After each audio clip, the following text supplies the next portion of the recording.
Welcome. It is Verdict with Senator Ted Cruz. Ben Ferguson with you. Senator, I got to say, there are certain days where it's just really extra fun to be an American.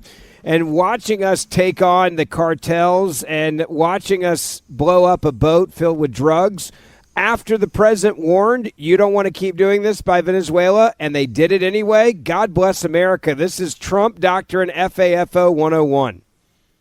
Well, let me say it is a bad time to be a narco-terrorist. It is a bad time to be an enemy of America. And we saw President Trump take out a boat off the waters of Venezuela. 11 Tren de Aragua gang members were aboard that boat. It was carrying narcotics. We're going to break that down. We're going to talk about what the impact is going to be on Venezuela, on Mexico, on narco-terrorism around the world. This follows on with the last podcast we did and my trip recently to Mexico, calling on Mexico to team up with us in fighting narco-terrorism.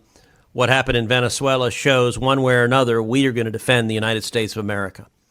We're also going to talk about legislation that I introduced this week, legislation to protect D.C., the crime wave we've seen in D.C., the murder wave we've seen in D.C. President Trump has acted decisively to combat that crime. But a major cause of that crime is an ordinance that D.C. passed in 2022 lessening the penalties for violent crime. I filed legislation to repeal that 2022 law. We're going to talk about that as well.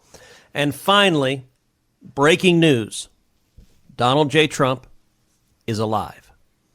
That news causes great pain, great hysteria, great mourning for Democrats, for the left-wing media, all of whom were celebrating his death. We're going to talk about just how ridiculous Democrats and the media were in the last few days as they were eager to put President Trump in the cemetery, and how sad that is to see people openly rooting for the death of the president.